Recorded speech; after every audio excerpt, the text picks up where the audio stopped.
पढ़ना सीखे, सूत्र बनाना सीखे, रासायनिक अभिक्रिया करना सीखे। ये सारी चीज़ें या केमिस्ट्री में आपको सही तरीके से पारंगत होना है तो पहले आप बेसिक चीज़ें जरूर पढ़ लीजिए जी। है ना। जो 4-5 पढ़े हुए हैं, मतलब 4-5 टॉपिक हम बताए हैं, इसके अलावा भी बहुत कुछ है। तो इधर हम जो है ऑर्गेनिक केमिस्ट्री का बेसिक पार्ट पढ़ा ही रहे हैं जी।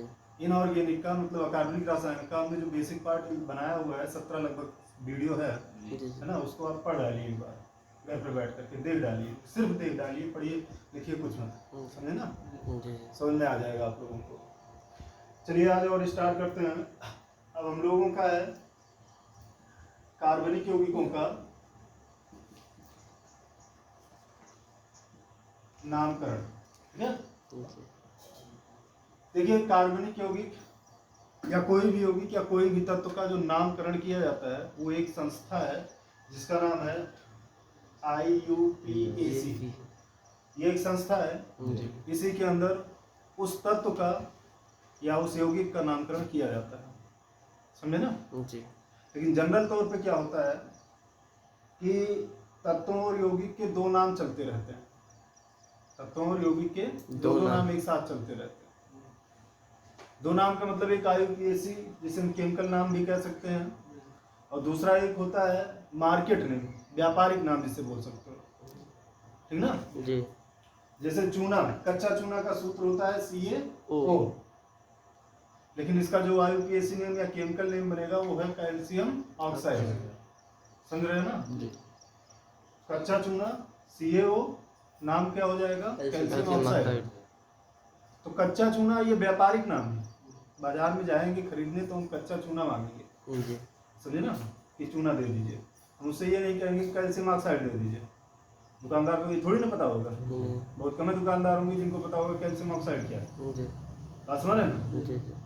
तो कैल्शियम ऑक्साइड जो पढ़ा जाता है वो केमिकल नेम है और इसका नामकरण ये IUPAC के अंतर्गत किया जाता है ना। लेकिन बाहर हम इसको चूना पढ़ेंगे ना, पढ़ेंगे तब भी अगर हम पढ़े लिखे हैं तो हम कैल्शियम ऑक्साइड ही पढ़ेंगे, लेकिन इसको और कई नामों से जाना जाता है, बात समझ में आई। ऐसे ही एक संस्था हमारी जो IUPAC है, इसके अंतर्गत कार्बनिक यौगिकों का नामकरण किया जाता है, लेकिन फिर भी कार्बनिक यौगिकों की दो नामकरण चलते हैं, दो नाम पद्धतियां चलती हैं, है ना। IUPAC का हो गया international union of pure and applied chemistry, international union of pure and applied chemistry, ये एक संस्था का नाम है। इसके अंतर्गत यौगिकों या तत्वों का नामकरण किया जाता है, जो नए तत्व खोजे जाते हैं, जो नए यौगिक खोजे जाते हैं, ठीक है। अब उसके बाद जो है कार्बनिक यौगिकों का नामकरण की दो पद्धतियां, एक ये IUPAC और एक पुरानी पद्धति चलती है, ठीक है। जो रासायनिक अभिक्रियाएं पढ़ेंगे या जो क्लास 12th में आप रासायनिक अभिक्रियाओं को पढ़ेंगे वो पुरानी नाम पद्धति में ही ज्यादातर पाएंगे। IUPAC में तो सिर्फ नाम बताना होता है कि इसका नाम क्या होगा। अच्छा, IUPAC नाम पद्धति से उस यौगिक की संरचना और संगठन को भी हम आसानी से समझ जाते हैं, जान जाते हैं। तो IUPAC इसलिए पढ़ते हैं ताकि उस यौगिक का हम संरचना और संगठन आसानी से समझ जाए, है ना जी। लेकिन जो नाम दिया रहेगा तो वो पुरानी नाम पद्धति में ही दिया रहेगा। जैसे एक छोटा सा हम डेमो दिखाते हैं आपको, CH3OH, इसका IUPAC नाम है मेथेनॉल, क्या नाम है मेथेनॉल, लेकिन पुरानी नाम पद्धति में इसको पढ़ा जाता है मेथिल एल्कोहल, है ना जी। तो जो ज्यादातर आप अभिक्रियाओं में पाएंगे, अभिक्रियाओं में या वाक्यों में लिखा हुआ पाएंगे मेथिल एल्कोहल पाएंगे, ठीक ना जी। लेकिन इस ये जो है आपका क्या कहते हैं IUPAC नेम हो गया, है ना। तो नाम जब बताना होगा हमें तो वहां पे मेथेनॉल पढ़ेंगे, ठीक ना। लेकिन जब उसको रासायनिक अभिक्रिया आदि में प्रयोग करना होगा तो वहां पे हम मेथिल एल्कोहल पढ़ेंगे, ठीक है जी। तो हम एक साथ दोनों चीजें पढ़ते चलेंगे। इनको जानने से पहले कुछ और चीजें हम लोग जानते हैं, पुरानी नाम पद्धति का ही है ना।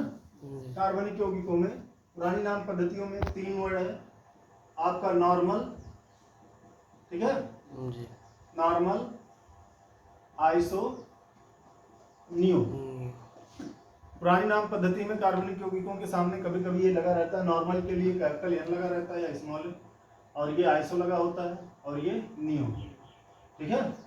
यौगिकों के नाम के पहले ये लगा होता है, नॉर्मल, आइसो, नियो। क्या है नॉर्मल, आइसो, नियो? देखिए कल हम पढ़ा रहे थे कार्बनिक श्रृंखला, खुली श्रृंखला, बंद श्रृंखला पढ़ाए थे।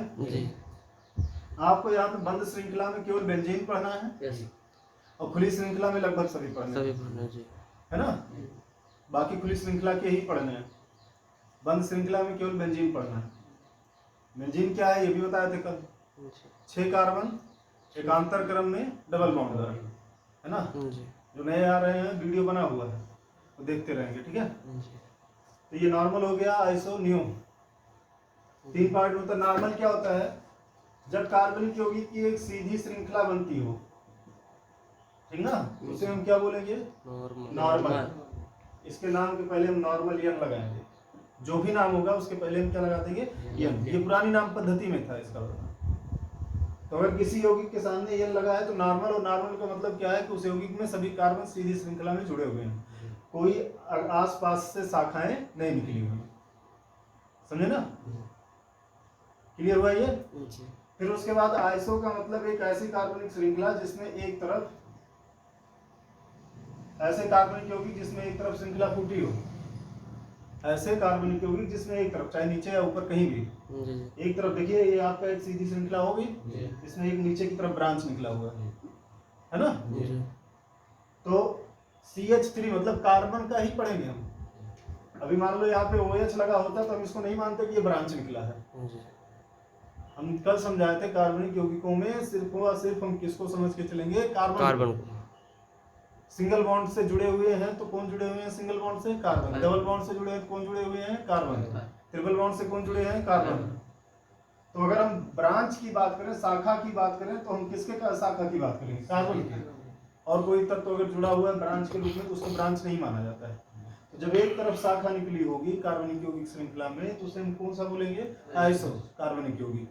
नाम जो भी होगा उसके पहले आइसो लग जाएगा, ठीक है जी। और इसी क्रम में फिर आप नियो समझिए, जिनमें दोनों तरफ श्रृंखलाएं फूटी हों, ऐसे कार्बनिक यौगिक जिनमें दोनों तरफ श्रृंखलाएं फूटी हो, देखिए है ना, ऊपर नीचे दोनों तरफ हो, तो उसे हम क्या बोलेंगे, नियो। उस कार्बनिक यौगिक के नाम के पहले क्या लगेगा, नियो। नॉर्मल, आइसो, नियो समझ में आया, कोई दिक्कत? हाँ बताइए सर। CH3 जो है CH2 रहेगा ना, कहाँ पे, ये नीचे नीचे, हाँ काहे को CH2 रहेगा, देखो कार्बन एक C है, एक यहाँ से मिला हुआ है, एक उधर से एक इधर, कहाँ इधर से मिला हुआ है, इसको एक इधर से इधर से इधर से मिला हुआ है। इस कार्बन को तो सिर्फ यहीं से मिला हुआ है ना, ये थोड़ी ना ऐसे जुड़ा है, हाँ तो इसको एक ही मिला हुआ है, इसलिए इसको कितना लगेगा, ठीक है। अभी समझे, ये नॉर्मल आइसो नियो दिमाग में बैठ ही गया होगा, है ना। आप लोग एक काम ये भी कर सकते हो कि जो यहाँ पे पढ़ते हो तो एक बार जा करके और वीडियो घर पे देख लो, दोहरा उठेगा, फिर पढ़ने की कभी जरूरत ही नहीं पड़ेगी, याद हो जाएगा आराम से। अब चलिए देखिए, एक चीज और आता है इसमें,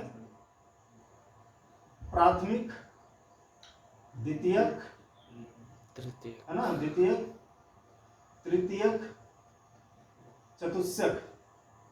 प्राथमिक, द्वितीयक, तृतीयक, चतुष्यक, या एक अंश, 2 अंश, 3 अंश, 4 अंश कार्बन, ठीक है। एक अंश, 2 अंश, 3 अंश, 4 अंश कार्बन। ये क्या होते हैं, एक अंश या प्राथमिक कार्बन वह कार्बन होता है जो केवल एक कार्बन परमाणु से जुड़ा हो। ऐसा कार्बन जो केवल एक कार्बन से जुड़ा हो वो कितना अंश होता है, एक अंश। जो 2 कार्बन से जुड़ा होगा वो क्या हो जाएगा, 2 अंश। जो कार्बन 3 कार्बन से जुड़ा होगा वो 3 अंश। जो कार्बन 4 कार्बन से जुड़ा होगा वो 4 अंश। समझने की कोशिश करिएगा, CH3 है, CH2, CH, CH3, C, CH3, CH3, CH3, ये जैसे एग्जांपल है आपका। इसमें समझिए प्राथमिक, द्वितीयक, तृतीयक, चतुष्क क्या है, ठीक है। ये कार्बन परमाणु कितने कार्बन परमाणु से जुड़ा हुआ है, एक। कितने कार्बन से जुड़ा है?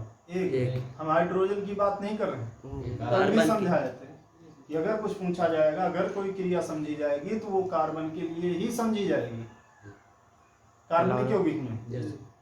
यहाँ ये वाला कार्बन, एक कार्बन सिर्फ इधर से जुड़ा हुआ है, इसलिए ये कई अंश कार्बन हो गया। एक अंश कार्बन या प्राथमिक कार्बन। बात समझे ना? ये कितने से जुड़ा हुआ है? दो। एक इधर से, एक इधर से। ये कई अंश कार्बन हो गया? दो अंश या फिर द्वितीय। तृतीय। समझे ना? ये कार्बन कितने कार्बन से जुड़ा है? तृतीय। एक इधर से जुड़ा है, एक इधर से जुड़ा है, एक इधर से जुड़ा है। ये वाला कार्बन ये कितना अंश हो गया? तीन अंश या तृतीय, है ना? समझ रहे हैं? तीन अंश या तृतीय। ये कितना अंश होगा? नीचे वाला एक अंश। ये कितना अंश होगा? चार अंश। ऊपर एक, इधर इधर इधर, ये चार अंश। बाकी ये ऊपर वाला समझ में आया ना? एक अंश, दो अंश, तीन अंश, चार अंश। इनका यूज कहाँ होता है हम समझाते हैं आपको। जैसे आपका मान लीजिए कार्बनिक यौगिक है CH3, CH2, CH3 ऐसा है। हमने कहा प्राथमिक अल्कोहल या एक अंश अल्कोहल की बात की जाए तो अल्कोहल का जो मतलब पहचान होती है वो क्या है? OH। कार्बनिक यौगिकों में OH कहीं जुड़ा है तो अल्कोहल। अकार्बनिक यौगिकों में OH जुड़ा है तो वही क्षार बनाता है, तो क्षार को प्रदर्शित करता है। कार्बनिक यौगिकों में श्रृंखला में OH जुड़ा हुआ है या कार्बन से OH जुड़ा हुआ है तो वो किसका निर्माण करता है? अल्कोहल का। कार्बनिक यौगिकों में अल्कोहल, अकार्बनिक यौगिकों में क्षार, हाइड्रोक्साइड पढ़ते हैं। समझ में आया? अब हमने कहा प्राथमिक अल्कोहल। प्राथमिक अल्कोहल या एक अंश अल्कोहल वो होगा जिसमें OH उस कार्बन से जुड़ा हो जिसका अंश कितना हो? एक। अगर एक अंश कार्बन से जुड़ेगा तो प्राथमिक अल्कोहल, दो अंश कार्बन से जुड़ेगा द्वितीयक अल्कोहल, तीन अंश कार्बन से जुड़ेगा तृतीयक अल्कोहल। समझने की कोशिश करिए। ये कई अंश है? एक। ये कई अंश है? दो। ये कई अंश है? एक। अगर हमें प्राथमिक अल्कोहल की बात करनी है, एक अंश अल्कोहल की बात करनी है तो या तो इस कार्बन से OH जुड़ा होगा या तो इस कार्बन से। ठीक है? और किसी कार्बन से कोई चीज तब जुड़ेगा जब वहां से हाइड्रोजन निकले। समझे ना? अब ये तो कार्बन तो पूरा है, 3 हाइड्रोजन पाया हुआ है, इधर से 4 पूरा है, ये किसी से जुड़ने नहीं जाएगा। जुड़ेगा तब जब इससे हाइड्रोजन निकलेगा। ठीक ना? कितना हाइड्रोजन निकाल करके किसको कितना जोड़ना है ये डिपेंड करता है उसकी संयोजकता पे। संयोजकता या हमने जो ऑक्सीडेशन नंबर लिखवाया है माइनस वाले पे, OH का कितना लिखवाया है हमने? -1 लिखवाया है ना? तो इसका मतलब अगर ये जुड़ने जाएगा तो एक हाइड्रोजन निकालेगा। एक हाइड्रोजन निकाल दीजिए, H2 बचेगा। अब यहाँ से क्या जुड़ जाएगा? OH। अगर हम O मान लो CH3 है, ठीक है, मान लो O जोड़ना है हमें, समझ लो कि हमें O जोड़ना है। हमने कहा एक अंश कार्बन पे O जोड़ेंगे, ठीक है? O की वैलेंसी कितनी है? 2 -2 ना? कितनी है? 2। तो अगर ये जुड़ने जाएगा तो कितना हाइड्रोजन बाहर निकालेगा? 2। क्योंकि ये कार्बन की कितनी वैलेंसी को पूरा करेगा? 2। हाइड्रोजन कितने को पूरा करता है? 1 को। हाइड्रोजन कितना वैलेंसी पूरा करता है? 1। कार्बन की टोटल 4 होती है, हाइड्रोजन 1 पूरा करता है। तो इस हिसाब से अगर हमें ऑक्सीजन का 2 पूरा करवाना है तो 2 हाइड्रोजन निकालना पड़ेगा। या आप ये इतने समझे रहिए कि जितने वैलेंसी का तत्व तो इसमें जोड़ेंगे उतना हाइड्रोजन वहां से निकाल लेंगे। तो अगर हम O जोड़ेंगे तो यहाँ से 2 हाइड्रोजन निकालेंगे तो CH और तब बचेगा O। बात समझ रहे हैं ना? हाँ? कोई चीज कब जुड़ना है, कहाँ जुड़ना है, ये चीज ध्यान में रखिएगा आप लोग। समझ में आया ना? CH3 अब अगर वही बोला जाता 2 अंश कार्बन पे जुड़ता है तो आप समझ जाएंगे 2 अंश कार्बन ये है ना? तो 2 अंश कार्बन ये है। अच्छा, एक अंश का बोल रहा है तो चाहे इस तरफ जोड़िए चाहे इस तरफ, तुम्हारे ऊपर। समझा ना? तो हम 2 अंश पे बोला तो 2 अंश पे यहाँ लेकर के आके जोड़े। OH जोड़ना है तो एक हाइड्रोजन हटाएंगे और एक OH जोड़ देंगे। ये 2 अंश अल्कोहल या द्वितीयक अल्कोहल कहलाएगा। समझा ना? तो जय अंश कार्बन से कोई ग्रुप जुड़ेगा उसका नाम उसी के आधार पर रखा जाएगा। एक अंश पे जुड़ेगा तो प्राथमिक कहलाएगा, 2 अंश पे जुड़ेगा द्वितीयक कहलाएगा, 3 अंश पे जुड़ेगा तृतीयक। तो प्राथमिक अल्कोहल के लिए यहाँ या यहाँ OH जुड़ा होना चाहिए, द्वितीयक अल्कोहल के लिए यहाँ जुड़ा होना चाहिए। ऊपर भी जोड़ सकते हैं, ऊपर से भी ना। हाँ, ऊपर नीचे कहीं भी जोड़ सकते हो, इधर किनारे भी जोड़ सकते हो, उससे मतलब नहीं है। तुम यहाँ भी OH लिख दोगे तो ये मान के चलो OH वो समझा किससे जाएगा, किससे जुड़ा हुआ है, कार्बन से। तुम इधर लिख दोगे H से जुड़ा हुआ नहीं माना जाएगा, कार्बन से जुड़ा। कल ही बताए थे कि ये H जो है वो कार्बन की केवल वैलेंसी को पूरा करने के लिए ही लगता है। कोई भी चीज, कोई भी समूह आकर के जुड़ेगा तो किससे आके जुड़ेगा, कार्बन से, ना कि हाइड्रोजन से। समझ में आया ना? अब धीरे धीरे समूह वगैरह भी पढ़ेंगे, टेंशन मत लीजिए, समूह सब पढ़ाएंगे। तो प्राथमिक द्वितीयक तृतीयक समझ में आया ना? एक कार्बन से जुड़ा कार्बन एक अंश, 2 कार्बन से जुड़ा कार्बन 2 अंश, 3 कार्बन से जुड़ा कार्बन 3 अंश, 4 कार्बन से जुड़ा 6। अब 4 कार्बन से ज्यादा वो नहीं जुड़ सकता, क्योंकि कार्बन की वैलेंसी अधिकतम कितनी होती है, 4 होती है। बस समझ में आया ना? चलिए आगे बात करते हैं हम लोग। जहां जरूरत पड़ेगी हम लिखवा भी देंगे। ये तो हो गया। और बेंजीन में भी बात करते हैं। ये बेंजीन जिसमें 6 कार्बन एकांतर क्रम में द्विबंध द्वारा जुड़े हो, क्यों? Double single double single double, 6 carbon. इन सब जगहों पे क्या है, कार्बन है। कितने हाइड्रोजन की जरूरत है इस कार्बन को? एक ना, 2 इधर से 1 इधर से पूरा हो चुका है, 1 की जरूरत है। इसको भी 1 ना, यहाँ पे जितने भी हैं सबको 1 की जरूरत है। ये आपका संरचना सूत्र है। अगर अणु सूत्र लिखना होगा तो कैसे कार्बन है, C6H6, और क्या हाइड्रोजन है, 6, C6H6। ये अणु सूत्र हो गया ना। अणु सूत्र भी समझाए थे वहां। अब इसमें क्या होता है कि 6 कार्बन है, इसमें कार्बनों को नंबर दिया जाता है। अभी जस्ट इसके बाद जब नामकरण पढ़ाएंगे तो कार्बन को नंबर भी पढ़ेंगे। कितने कार्बन है, 6 कार्बन। हम इधर से गिनना शुरू करेंगे या इधर से गिनना शुरू करेंगे? इधर से गिनना शुरू करते हैं, 1 2 3 4 5 6 7, सॉरी 6 ये पहुंचेगा। 1 2 3 4 5 6, इधर से गिनना शुरू करेंगे, 1 2 3 4 5 6। बेंजीन में एक कहानी होती है कि एक क्लोरीन परमाणु 6वें नंबर कार्बन से जुड़ा हुआ है। क्लोरीन परमाणु 6वें नंबर कार्बन से जुड़ा है, 5वें नंबर कार्बन से जुड़ा है, तीसरे नंबर, दूसरे नंबर या पहले नंबर कार्बन से जुड़ा हुआ है। तो हम गिनना कहां से शुरू करें? जिधर से द्विबंध नजदीक पड़ता हो पहले पड़ जाए, जिधर से दोहरा बंध पहले पड़ जाए उधर से हम गिनना शुरू करते हैं। अगर हम इधर से गिनना शुरू करेंगे तो यहाँ जाके डबल बंध मिलना शुरू होगा, तो यहाँ से तुरंत से मिल रहा है। तो हम इस तरफ से गिनना शुरू करेंगे, ये पहला कार्बन हो गया, दूसरा कार्बन हो गया, तीसरा कार्बन, ये चौथा, ये पांचवा और ये छठा। आपके लिए कोई बाउंडेशन नहीं है कि आप डबल बॉन्ड इधर से लगा करके शुरू कर रहे हैं। आप इसको जो है ये बेंजीन का ये भी रूप बना सकते हैं, सिंगल डबल फिर सिंगल फिर डबल फिर सिंगल फिर डबल, है ना? डबल से शुरू किया था, डबल सिंगल डबल ऐसे करके। आप सिंगल से शुरू करिए, सिंगल डबल करके, कोई बाउंडेशन नहीं है। यहाँ पे आपने CH लिख दिया, CH लिख दिया, CH लिख दिया, CH लिख दिया, CH लिख दिया, बस इतने जानिएगा कि अब नंबर बदल जाएगा। अब हम किधर से गिनना शुरू करेंगे? इधर से, क्योंकि इधर से नजदीक द्विबंध पड़ेगा। तो ये आपका पहला कार्बन हो गया, दूसरा कार्बन हो गया, तीसरा कार्बन, चौथा, पांचवा और छठा। तो आप तो डबल बॉन्ड सिंगल बॉन्ड किसी भी तरफ से लगा लीजिए, कोई मतलब नहीं, कोई दिक्कत नहीं है। बस आप गिनना शुरू उस तरफ से करेंगे जिधर से डबल बॉन्ड नजदीक पड़ेगा। ये तो नंबरिंग का हो गया, इसमें समझ में आया ना आप लोगों को? कोई दिक्कत यहाँ पे नहीं? पक्का? हाँ। अब इसमें एक 3 नाम और आते हैं, इस कार्बनिक यौगिकों में 3 नाम और आते हैं। दूसरे नंबर पे कार्बन अगर कुछ जुड़ा होता है, दूसरे नंबर कार्बन पे अगर कुछ जुड़ा होता है तो उसके नाम के पहले हम ऑर्थो लिखते हैं। ऑर्थो क्या? ऑर्थो केवल ओ लिख दिया जाता है, स्मॉल ओ, दूसरे नंबर पर। समझ रहे हैं ना? दूसरे नंबर कार्बन से अगर कुछ जुड़ा होगा तो क्या कहलाएगा आपका? ऑर्थो। और तीसरे नंबर कार्बन से जुड़ा होगा तो कहलाएगा आपका मेटा। क्या कहलाएगा? मेटा।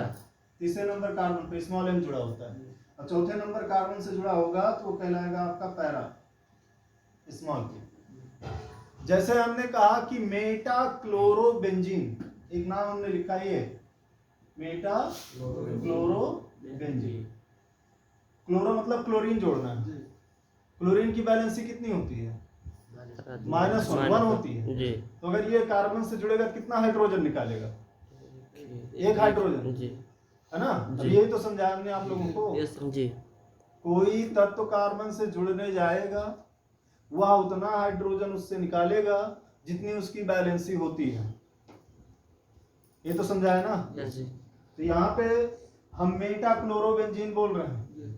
तो पहले तो आप बेंजीन बना लीजिए, ठीक ना? आप अपना single double single double double, क्यों जी? यस हम कार्बन भी रख लिए, सब जगह CH आप रख लीजिए, सब जगह CH है स्थित, क्यों जी? यस जी मेटा की बात हो रही है। नंबरिंग किधर से हम करेंगे? इसमें इस तरफ से ना? जी तो ये आपका 1 2 3 4 5 6 मेटा। मेटा मतलब किस नंबर कार्बन की बात हो रही है? 3 नंबर। मेटा क्लोरो मतलब तीसरे नंबर पे क्या जोड़ना हमको? समझे ना? यस जी क्लोरीन की वैलेंसी कितनी होती है? एक तो यहाँ से एक हाइड्रोजन बाहर निकलेगा और यहीं जाकर के क्या लग जाएगा आपका? C। यहाँ C है पहले से। ये जरूरी नहीं होता है कि इस बेंजीन में कार्बन वगैरह लिखें, बस ऐसे भी लिख दें आप, Cl यहाँ जोड़ दीजिए, मेटा क्लोरोबेंजीन हो गया। ये माना जाता है कि CH और डबल बॉन्ड उसमें लगा हुआ है ऐसे बेंजीन की संरचना में। तो ऐसा नाम पढ़ने को पाएंगे, मेटा क्लोरोबेंजीन। बेंजीन तो यही हो गया। यस जी मेटा क्लोरो का मतलब मेटा वाले पे क्लोरो जुड़ा हुआ है, ठीक है? 2 number ortho, 3 number Meta, 4 number para para आपका ये होगा। हर एक कंडीशन में आर्थो मेटा चेंज हो सकते हैं, है ना? जी। इसमें आर्थो ये मेटा ये, जी और यहाँ पे आर्थो ये मेटा ये, पैरा तो वही रहेगा। जी क्लियर हो गया? यस जी बेंजीन की भी बहुत सारे रिएक्शंस पढ़ने हैं, आर्थो मेटा पैरा ये सारी चीजें रिएक्शंस पढ़नी है आप लोगों को। तो अभी जो हमने आप लोगों को समझाया, 3 चीजें समझाई। पहला नॉर्मल आइसोनियो समझ में आया? यस सीधी श्रृंखला नॉर्मल, एक तरफ ब्रांच निकला है आइसो, दोनों तरफ ब्रांच निकला है, न्यू न्यू है ना? यस जी फिर उसके बाद आपने पढ़ा 1 अंश 2 अंश 3 अंश 4 अंश कार्बन, यस ये भी समझ गए होंगे। यस एक कार्बन से जुड़ा 1 अंश, 2 कार्बन से जुड़ा 2 दो अंश। बेंजीन की बात करें तो प्रत्येक कार्बन कई अंश से होगा? एक 2 अंश। प्रत्येक कार्बन Yes, 2 sir. अंश होगा। जी जी ये कार्बन इधर से और इधर से 2 कार्बन से नहीं जुड़ा हुआ Yes, sir, है। yes. ये भी कार्बन इधर से इधर से, तो इसमें दो- जितने भी कार्बन है कई अंश के दो कार्बन? अंश। 2 अंश के कार्बन है, द्वितीयक कार्बन है, ठीक है? जी समझ रहे हैं? यस जी तो ये प्राथमिक, द्वितीयक, तृतीयक, और इसके बाद आपने ये भी पढ़ा कि 1 2 3 कैसे हमें 6 बेंजीन में गिनना है ना? और उसमें आर्थो मेटा पैरा क्या होता है ये भी गिना। वीडियो बंद कर दीजिए।